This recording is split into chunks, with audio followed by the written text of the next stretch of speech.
ಹಿಡಿದುಕೊಂಡು ನಾನು ಹೇಗೆ ಬದುಕಲಿ ಸಾವಿತ್ರಿ? ಇಲ್ಲ, ನಾನು ಬದುಕಲ್ಲ ಸಾವಿತ್ರಿ. ನಾನು ನಿನ್ನ ಜೊತೆ ಬರ್ತೀನಿ ಸಾವಿತ್ರಿ. ನೀವು ಬದುಕಬೇಕು, ಬದುಕಿ ಅಣ್ಣನ ಮೇಲಿನ ಸಂಹಾರ ಮಾಡಿ ನನಗೆ ವಚನ ಕೊಡಿಸ್ಕೊಂಡು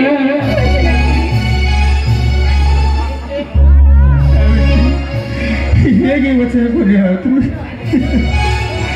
ಜೇನು ಗೂಡಿನಂತ ನನ್ನ ಸಂಸಾರ ನುಚ್ಚು ನೂರು ಮಾಡಿದ ಆ ಜೇಡಿ ಪಾಟೀಲನು ಹೂವಿಂದೆಲ್ಲ ನಾಳೆ ಅವನನ್ನು ಮುಗಿಸಿ ಅವನ ರಕ್ತ ಲೋಕನೆ ಆಡಿ ರಕ್ತವನ್ನು ತಂದು ಈ ನಿನ್ನ ಸಭೆಯ ಮೇಲೆ ಅರ್ಪಣೆ ಮಾಡುತ್ತೇನೆ ಸಾವಿತ್ರಿ. ಈ ಮಾತು ಸತ್ಯ ಸಾವಿತ್ರಿ.